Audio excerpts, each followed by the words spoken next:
Well, welcome back to another video here on the channel. And today I found a very unique article, very cool article about all of the unmade Halloween movies. I thought this was a very cool little article, so I thought I would read it for you guys. If you want to check the article out, it will be the top of the description. As well, my brand new single, Snoozing on Me, is also in the description. All that will be in the description.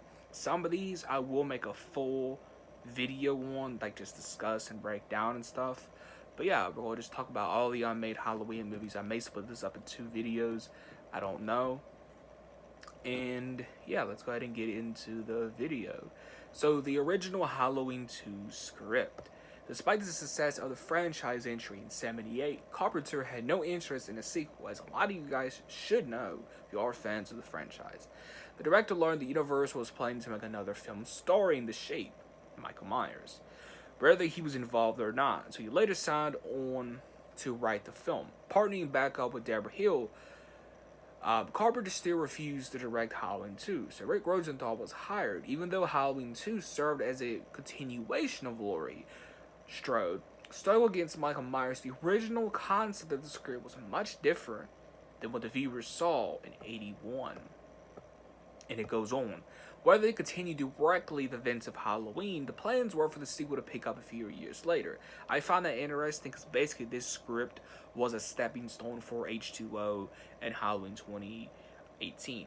Michael tracks Laurie down to the high-rise apartment building where she lives. Carpenter later changed his mind and switched the focus back to Haddonfield by spending on the night a teenager Laurie first encountered Michael. There was also a brief consideration into making it a 3D sequel, which is very interesting. Would you guys have liked to seen a Halloween 3D? Which that's so interesting because that almost happened in 2011 as well. You guys know what I'm talking about. So that's interesting. I don't see how that would have worked. Like Michael in a high-rise apartment. I don't see how would that work in the first place? How would that work? And how would Michael go to this new state? There's a lot of plot holes in that. Maybe you could have had a scenario where, it's like a home invasion movie, and it's Michael and just Laurie, and it's like a home invasion movie. That could have been interesting. But I do like the Halloween 2 we got. Dennis, I don't even know how to pronounce. You guys know I suck at saying names, especially last names. But the original Halloween 4 script. Halloween 3 Season the Witch, as a lot of you guys know, had no Michael Myers and turned the franchise into an anthology. In the decade that followed the film, written by Tommy Lee Wallace, gained a cult following. The studio and financiers, however, wanted their Masked Man, the Shape, brought back into the spotlight. With the support of executive producer Mustafa Khan, John Carpenter Deborah Hill came back on board, assist Dennis to write the screenplay for Halloween 4. The concept for the original was first 2 films are focusing on the fall of the tragic events the decade that followed. Haddonfield bans the Halloween holiday until a local drive-in breaking the rules of marathoning Halloween movies event that angers parents. Another rampage ashores while Tommy Doyle and Lindsay Wallace are still they're still traumatized from the first face-to-face with Michael. The movie toys with the idea that the killer is a copycat or some kind of supernatural being.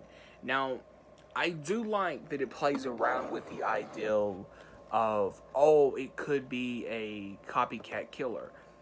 I like that it kind of plays around with that ideal. Plays with your mind a little bit and your emotions, because you will get angry if it is a copycat killer. So I do like that element. So the movie toys with the ideal that it is a copycat killer or some kind of supernatural being. I find that interesting because it was kind of already established he was already a supernatural being in the first movie. It also says that Dr. Loomis could have been an influencer on Michael's behavior. In the end, Carpenter and Hill sold their rights to the franchise and Akkad took over. He rejected the script and went with the idea of the flesh and blood killer return to Haddonfield, with his sights set on Jamie Lloyd, his niece. I like that because I think if you just have Here's the thing. I do think you could play around with the ideal. There's a copycat killer, and then big surprise, it's the actual Michael, of course. Would it be tricky to write that? Yeah. But the way this comes off as, it don't seem right. And we're about to get to the Halloween 5 one, I believe. I think it's in Halloween 5, or it's in Halloween 4, the original script, but they didn't mention it. Like, I believe it was Halloween 4, but they didn't mention it in this video. But they do mention the drive-in. One of the scenes was Michael growing like 10 feet tall or something, and his fingers growing back. No, that's just too far out there for me. The original script for Halloween 5, another name I do not know how to pronounce. Following the release of Return of Michael Myers, Mustafa Akkad was convinced that Michael needed to be at the front and center of any more sequels. After Halloween 5 was greenlight, this director was tapped to direct. He partnered with Robert Henderson, and the pair had a very different ideal in mind to further the lore of the shape. You really don't need to further the lore. Like, you don't need to further the lore. You need a good story, good kills, a high body count, a good mask. There you go. I'll be honest, and a good atmosphere. And a good score. Rather than trying to blow Michael up after he fell down a mine shaft in Halloween 4, the killer is left for dead. A strike of lightning resurrects Michael, and clearly it's the evil that once plagued his soul. Taking a page from Mary Shelley's Frankenstein monster, Michael is now a misunderstood gentle giant. His rampage, however, doesn't sit well with the townspeople, so they go after him. Any of Michael Myers' killings are purely out of self-defense, and Dr. Loomis volunteers to help him. I'm just dreading reading this.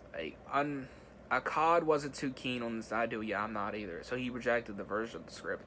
I've heard even rumors he just took the whole script and just legit he threw it across the room. Like, I've heard stories. Akkad read this, like Michael being a gentle giant. Like, I've heard stories where like he just like read the script, right, and he just threw it across the room into like the trash bin. Like if that was true, I would love to have seen that in person, bro. Because, like, why would you make Michael a gentle giant? Like, he's not a Frankenstein type of character. And if you did that with Michael, yeah, you would have to reboot then. You would have to reboot it, like, indefinitely. Because the franchise will be over. Because Michael's not a gentle giant. Like, Michael is evil. And I've always said he's kind of like death. Like, he's almost like the Grim Reaper in a lot of ways. Even though that may make some people mad me saying that. But again, Michael is like death. He brings death. He's pure evil. Phil Rosenberg's Halloween 666, The Origin. I like the 666 in the title. I like that because it's kind of controversial too, In the 6 years between Halloween 5, the Revenge of Michael Myers, and Halloween, The Curse of Michael Myers, a number of writers emerged to pen the next film in the franchise. Among them was Phil Rosenberg, who created a script titled Halloween 666, The Origin. The script focused on Michael Myers living in a home as a homeless man. Years after his last massacre, Tommy Doyle, now an adult, takes over as the Dr. Loomis type character and teams up with a reporter named Diana, who of course turned out to be a relative of Michael. Aside from a cameo from Dr. Loomis as a self-committed asylum patient, why is he in? Okay. The sequel would have Ollie incorporated Tommy using a VR program to witness the cure for Michael family at a festival. Akkad was not a fan of the script and went with it. Well, I'm glad he went with another direction. But I feel like Rob Zombie was inspired by the script. The homeless Michael.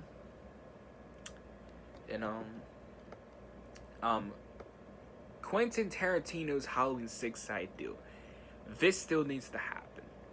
Like, I know Quentin Tarantino has said he's eventually going to retire from film, I believe, but he needs to make a Halloween movie.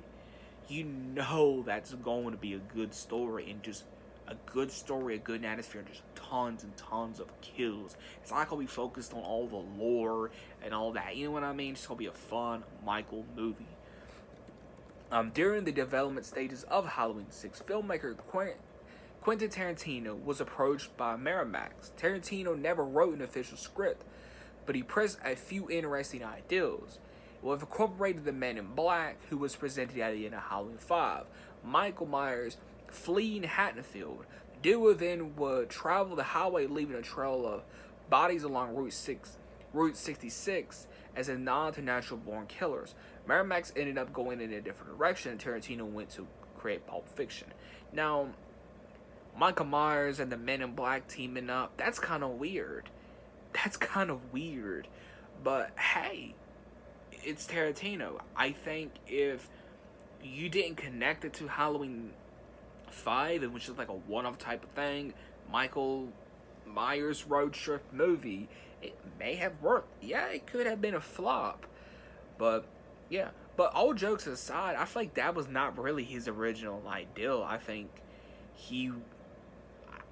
I just see Tarantino really delivering something unique, and I don't think he would have went with the Men in Black and Michael on a road trip. I don't think he would have went with that. Let me know what you think he would have. I think he would just went. I think he would have went with a Halloween movie that's loosely connected to Halloween 5, and he would just really make his own movie while it's still somewhat connected to 5. You know what I mean? And I like that.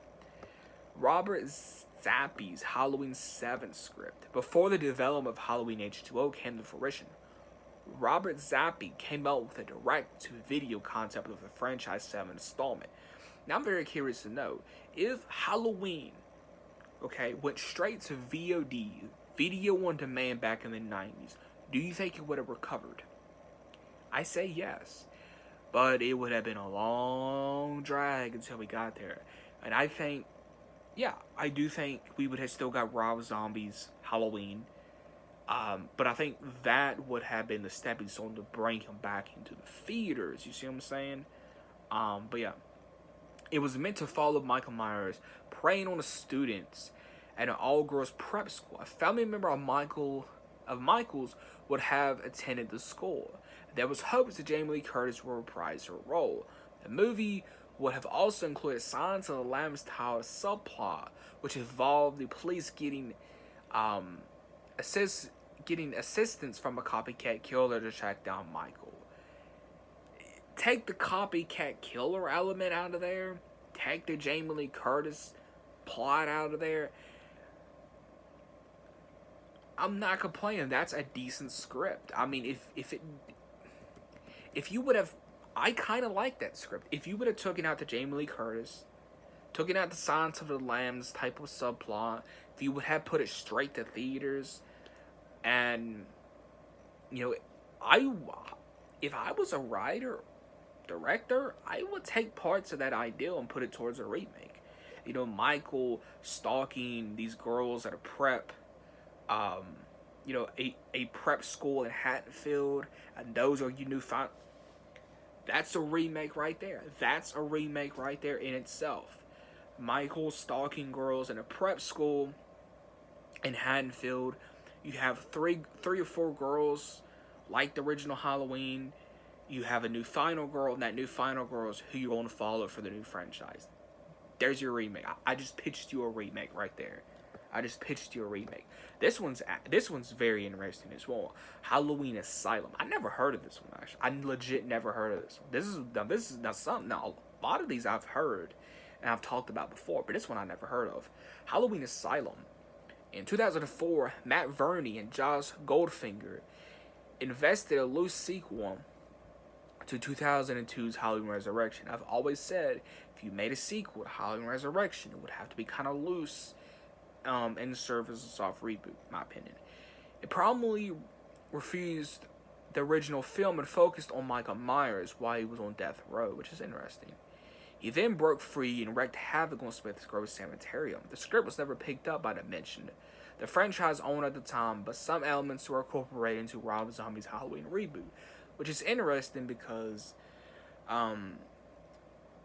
just think about that though. Almost like a Arkham Asylum with Batman in it, but instead of Arkham Asylum, it's Michael Myers killing everyone and Smith's Grove. Like it's Michael Myers in Smith's Grove. It's it could have been like that movie, like See No Evil 2. If you've seen that movie, you know what I'm talking about. It's like a killer like in this like in this like hospital slash morgue type thing. Michael Myers and I mean that could be a one off, but I think it could work. Michael Myers versus Pinhead. I'm pretty sure everybody knows this one. This shit really happened. Following the success of Freddy vs. Jason in 2003, Dimension became interested in putting Michael Myers and Pinhead together. The production company owned the rights to both characters, so they approached John Carpenter and Clive Barker regarding a Halloween/Hellraiser crossover.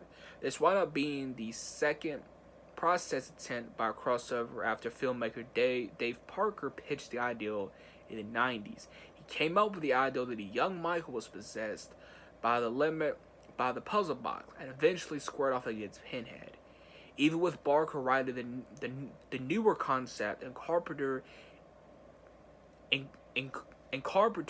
wanting to direct possibly, Mustafa Khan was too fond of the idea.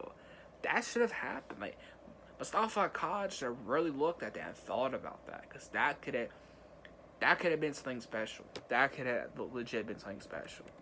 Again, I kind of see it kind of being its like standalone thing, and that's fine, or kind of serving up as its own reboot type of thing, and then continuing on from there.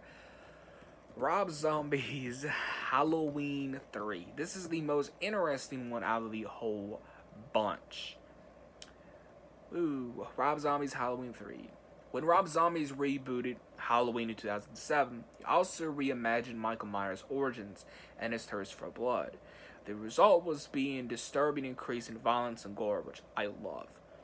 While some were on board with Zombie's vision, other loyal followers of the franchise were not. Zombie wound up developing a sequel, Halloween 2, in 2009, and although the director's cut killed off Michael and Laurie and Dr. Loomis, the theatrical version left the door open for another installment.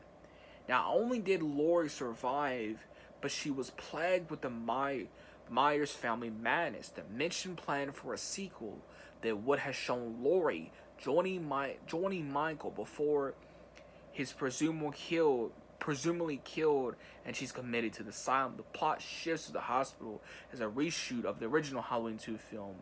As Michael returned, Laurie, not being able to deal with the course of events, kills herself, and Michael goes on another rampage.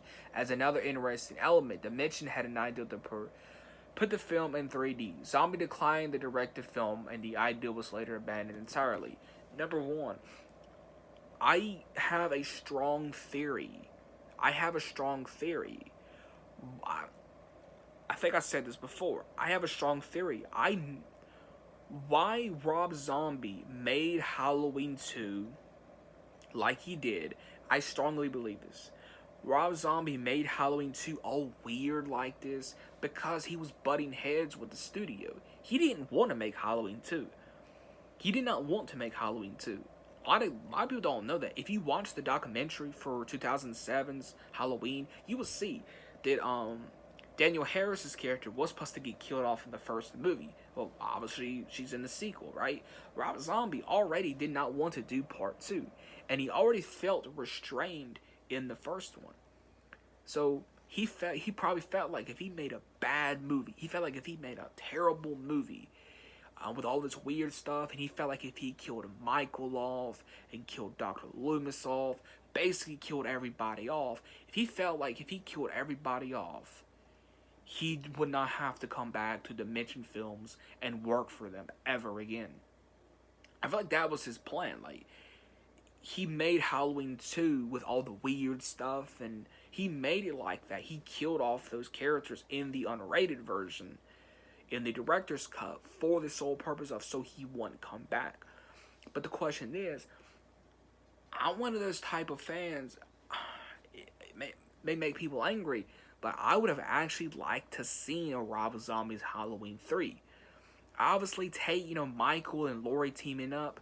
No, do not do that. Do not have Michael and Laurie teaming up. Do not do that. But I think a Halloween 3 would have been a Michael movie, and I do think you could have continued on, and I feel like it's so stupid of Dimension Films.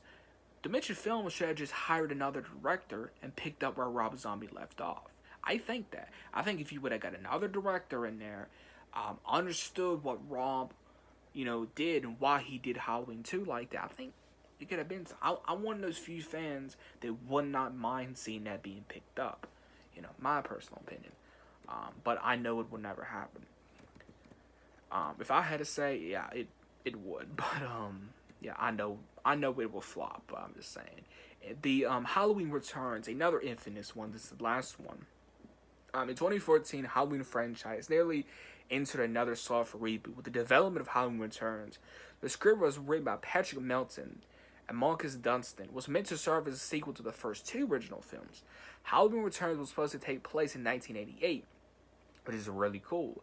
While Michael Myers is on death row, as he's the return of Michael's officer Gary Hunt. Before his execution, a power outage allows Michael to escape and targets Hunt's young daughter. Carnage ensues the neighborhood town of Haddonfield. The movie revival was printed to film until the Dimension ended up losing their right to the franchise. I would have liked to seen Halloween Returns. I think that's a very interesting script. Have it set in 1988. That's unique and that's different. Have it set in 1988. Having Michael just target a random person. Yeah, it's like that's what we need moving forward. In my personal opinion, we need to be done with the lore. But let me know what you would have liked to see. What canceled Halloween movie would you guys have liked to see? Me personally, I would actually like to see the Halloween Returns happen. I would like to see the Hellraiser and the Hellraiser versus Michael Halloween Returns and a Rob Zombie Halloween 3. I do think if you would have gotten another director in there and took away the 3D element and took away all the white unicorns and stuff that Rob Zombie set up for Halloween 2, I do think if you look at the core thing of Halloween 3, Rob Zombie's vision, scrap it. Rewrite the whole script, and just have a movie about Michael, so yeah. But let me know in the comments below what canceled Halloween movie would you guys like to see. Let me know in the comments below what unmade Halloween movie you would guys like to see. The article will be in the top of the description. See you guys in the next video.